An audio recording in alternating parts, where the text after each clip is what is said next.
So one thing that's always invaded my understanding when it comes to dramas that I watch is writing. To be exact, good writing.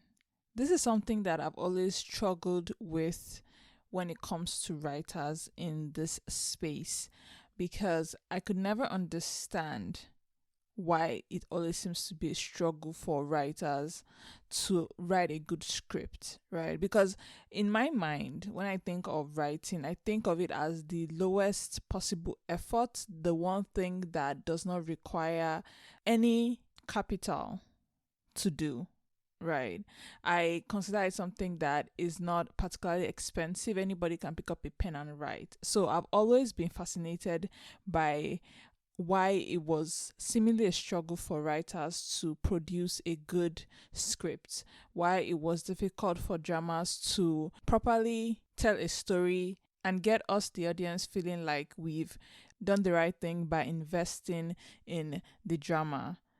And that is the same question I faced with ABO Desire as it ended. And I'm sure it's a question that a lot of you have as well, because we find that this drama could have been better in a lot of ways. And I think a lot of it comes down to the writing.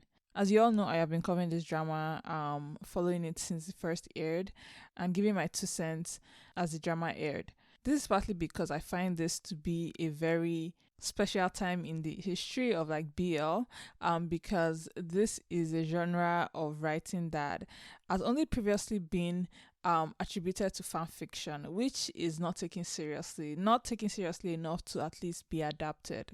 And so to see something like the Omegaverse actually gain a live action, people put money behind this to get this produced, I was extremely excited and I felt it was necessary for me to cover this, and also because it was just an interesting piece of work for what it was trying to do for its time. And I have to say, for the most part, this drama has been great. I find it extremely, extremely entertaining.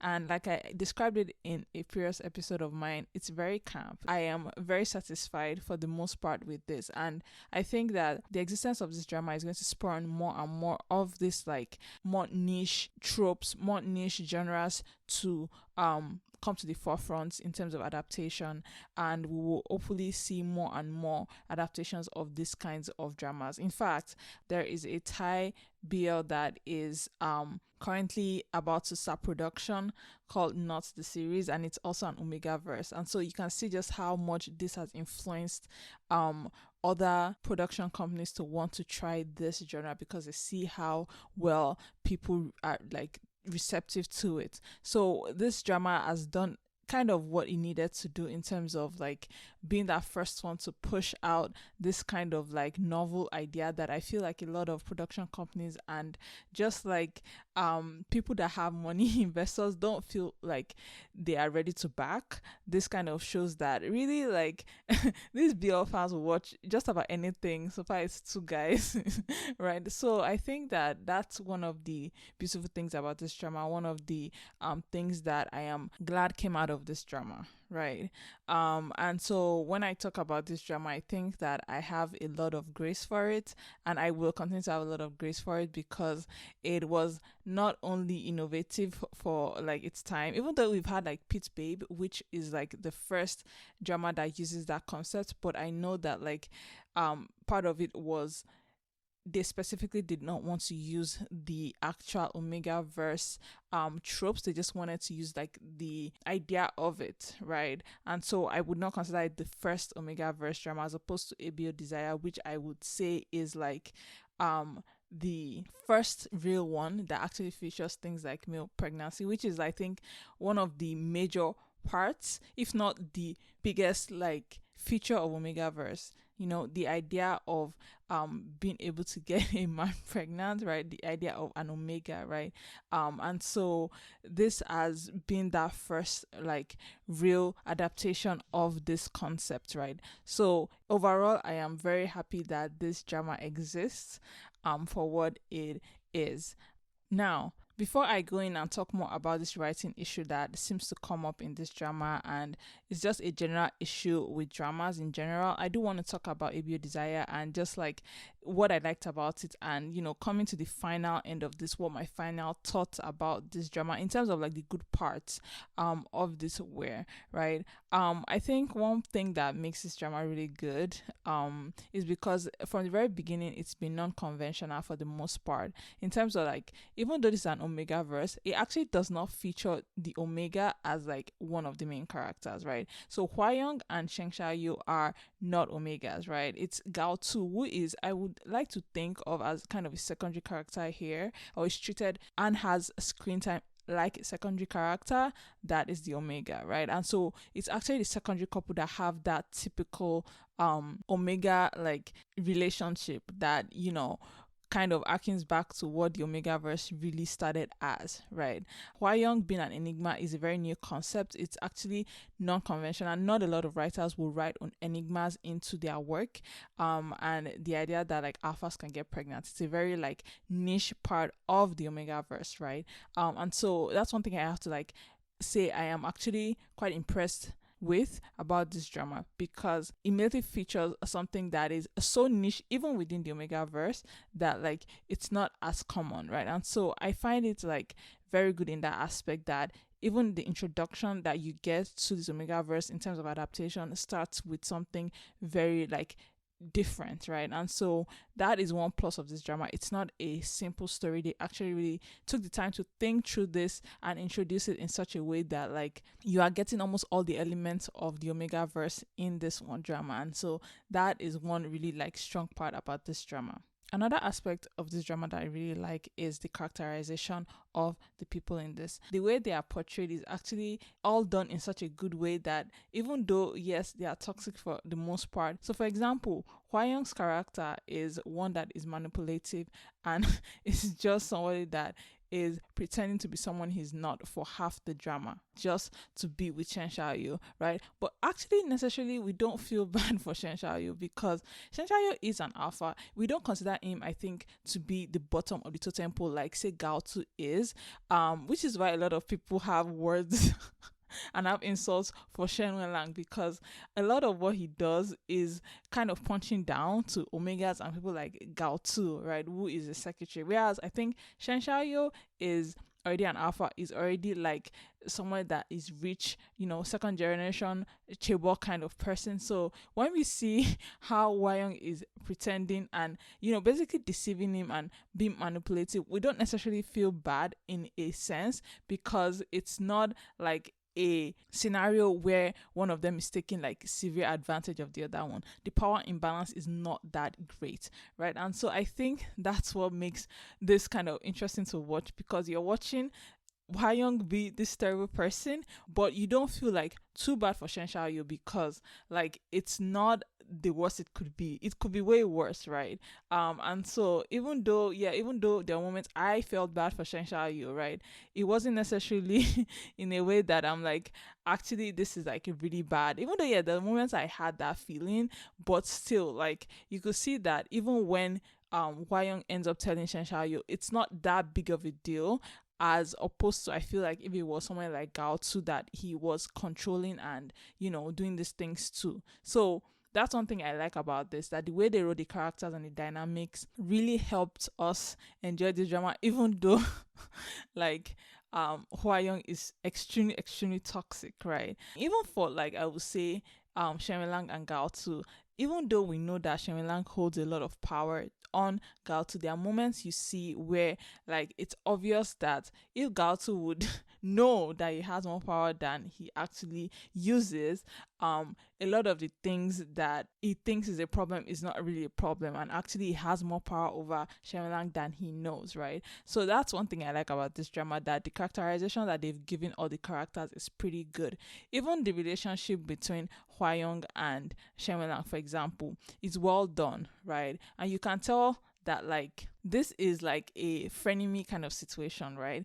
Towards the end, you see how Shen is the one that ends up needing like Hwayoung's help, but like in general, just seeing that relationship and seeing how like these two people are not necessarily like warm people, but they're able to like get along. They're able to like benefit one another. So it's almost a symbiotic relationship, right? And they're actually each other's best friends, even though they don't know they are, right?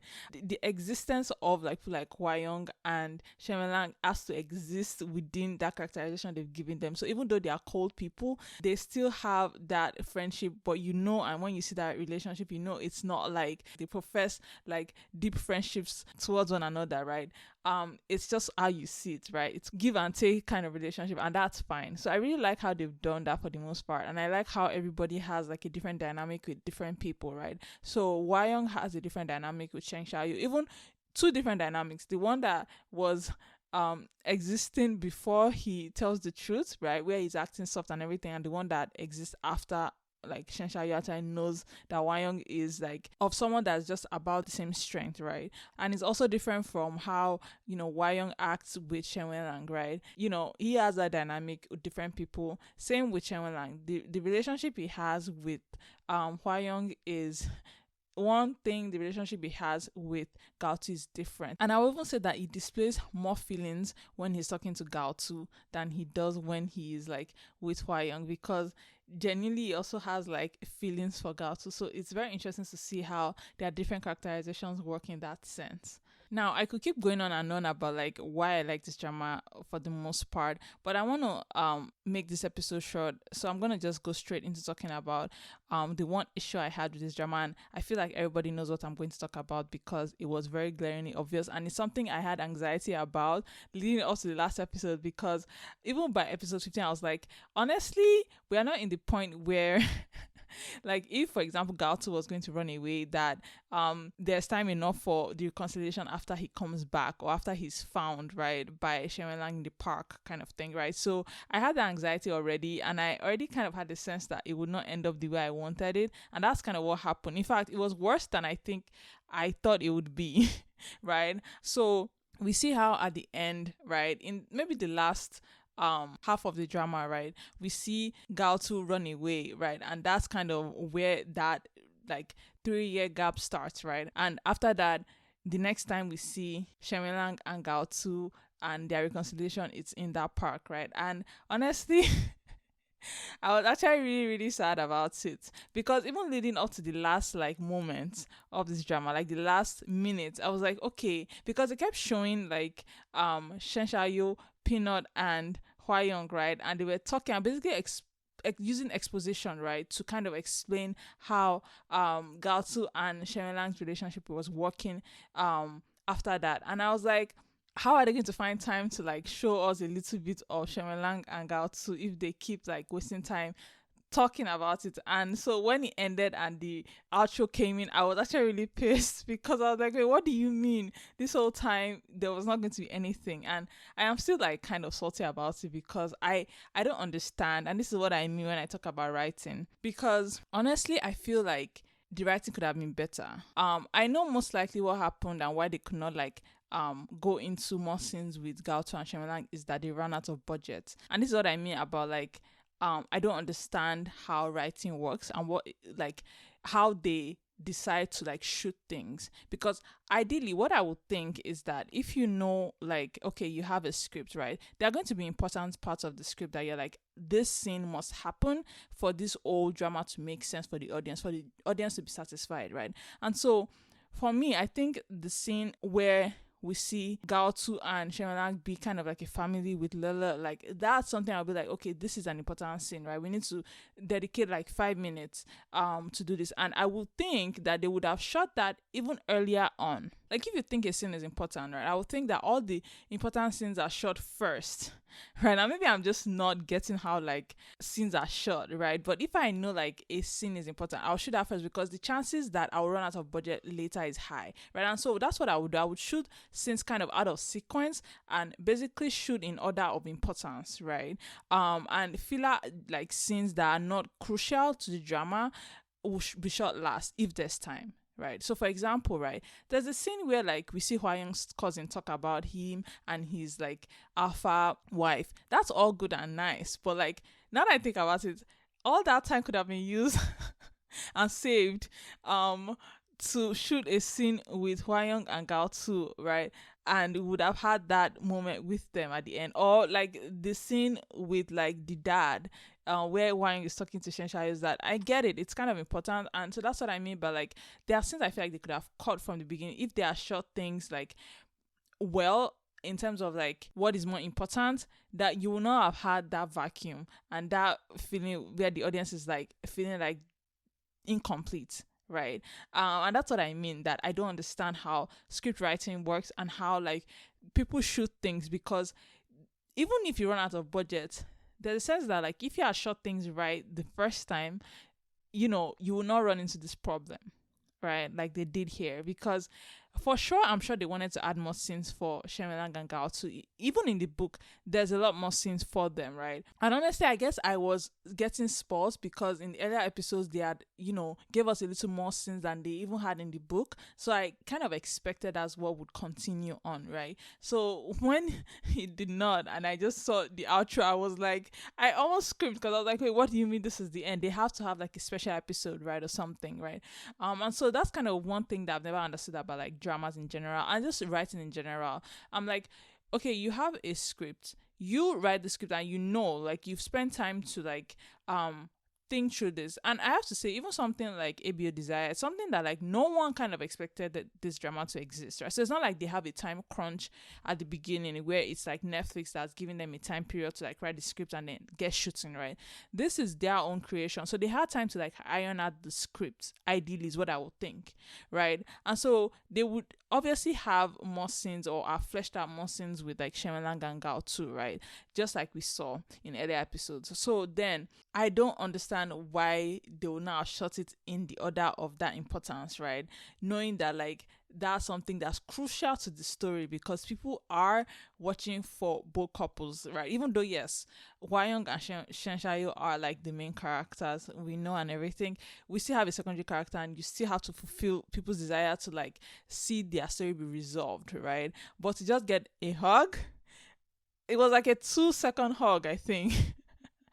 And that was it. It's kind of like anyways, like I was just I was anyways, so yeah, that's kind of how I felt, right? And why I've never just understood like writing and drama. And I think that I have to like research this more and understand why they feel in this aspect, because it's not like American TV series where it's serial in terms of that like you have seasons and you have to keep like trying to like tease out new ideas for stories and everything. No, this is a concrete, it's going to be so long, and you can kind of like schedule that, right? And so my guess is that they are shooting it in sequence, and that's why they ran out of this thing, like time and budget, right? And so when they got to the end, they couldn't add more. But I would think that even if you're shooting in sequence, you should still shoot the important like plot points first, and then maybe shoot in sequence, and then filler scenes next. Does that make sense? So things that are integral will get shot last in case you run out of budget, because they're not important anyways, is what I would have thought. But I obviously don't understand how things are working, and I need to do more research on why this happened. But yeah, I hate to like keep talking about this, but like that's the one thing that I was actually really like pissed about, because like if you've been following my review, I was like really into Gaotu and Chemelang, and to see it just like go to waste. It's so sad, because they had so much potential. I just wanted to see one cute moment like of them like being lovey-dovey together, because we've never really seen Chemelang give that to Gaotu, and how Gaotu would respond to that, right? So I wish I had gotten that, because I think that their NC scenes is not really like, it does not count, right? So I would have wished to see something like that, but alas, here we are. Here we are, 16 episodes later, nothing. So yeah, that's how I feel. But overall, I still think this is a really solid drama. Like just genuinely a solid drama. We got to see Omega's enigmas. Who is a beta in this drama? Oh, Chen Piming is a beta. Who is Shen Shao's assistant. But we got to see different kinds of alphas, S class alphas, A class alpha. We got to see male pregnancy. Right, we literally got to see Shanshayo bleed like he was pregnant. He had like the whole like pregnant stance even, right? So like amazing, just like new things I've never been adulted. We saw for the first time here. So I am like, even though I raged on and on about like how badly ended, I still think this is like a solid drama, and I would recommend this to anybody like anytime, because yes, like this is just very good and I love it so much and I'm glad it was made.